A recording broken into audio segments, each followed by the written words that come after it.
এই মুহূৰ্তত দিবলৈ আন এক গুৰুত্বপূৰ্ণ খবৰ সিম কাৰ্ডক লৈ কঠোৰ হৈছে চৰকাৰ। গ্ৰাহক আৰু বিক্ৰেতাৰ বাবে আনিছে নতুন নিয়ম উলংঘা কৰিলে পৰিব মহা বিপদত। সিম কাৰ্ড সংগ্ৰহত চৰকাৰৰ তৰফৰ পৰা লৈছে কঠোৰ সিদ্ধান্ত। পূৰ্বৰ নিয়ম সলনি কৰি জাৰি কৰিছে নতুন নিয়ম। 24 আগষ্টৰ পৰা কাৰ্যকৰী হ'ব নতুন নিয়ম উলংঘা কৰিলে কঠোৰ আইনী ব্যৱস্থা গ্ৰহণৰ সিদ্ধান্ত গ্ৰহণ কৰিছে চৰকাৰে, য'ত নতুন সিম কাৰ্ড এক্টিভেশ্যনৰ বাবে আধাৰ ভিত্তিক বায়োমেট্ৰিক ভেৰিফিকেশ্যন বাধ্যতামূলক কৰা হৈছে। চাইবাৰ প্ৰবঞ্চনা ডিজিটেল দুৰ্নীতি নিৰ্মূল কৰাৰ উদ্দেশ্যে লোৱা হৈছে এই কঠোৰ সিদ্ধান্ত। বিষয় সন্দৰ্ভত চৰকাৰ টেলিকম বিভাগ আৰু প্ৰধানমন্ত্ৰীৰ কাৰ্যালয়ে এই পদক্ষেপ গ্ৰহণ কৰিছে।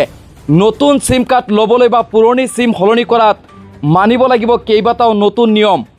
এতিয়াৰ পৰা গ্ৰাহকসকলে ফিংগাৰপ্ৰিণ্ট বা ফেচিয়েল স্কেন কৰাটো বাধ্যতামূলক হ'ব।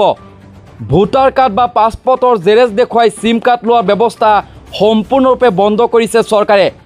ইফালে সিম বিক্ৰেতাই আধাৰ কাৰ্ডত থকা QR কোড স্কেন কৰিহে গ্ৰাহকক সবিশেষ তথ্য সংগ্ৰহ কৰিব লাগিব।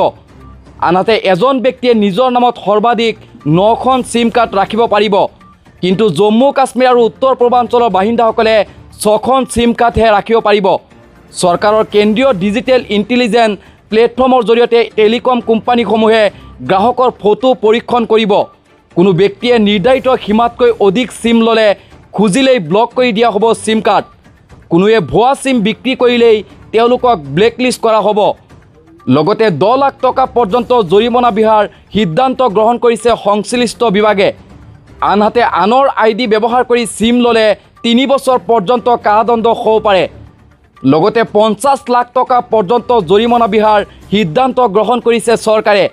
নিজৰ নামত অতিৰিক্ত সিম কাৰ্ড ৰাখিলে প্ৰথমবাৰৰ বাবে 50,000 টকা, তাৰ পাছত পৰৱৰ্তী সময়ত 2 লাখ টকা পৰ্যন্ত জৰিমনা বিহা হ'ব।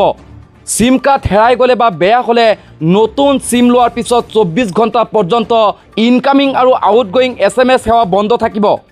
নিয়ম উলংঘা কৰিলেই পৰিব এতিয়া মহা বিপদত।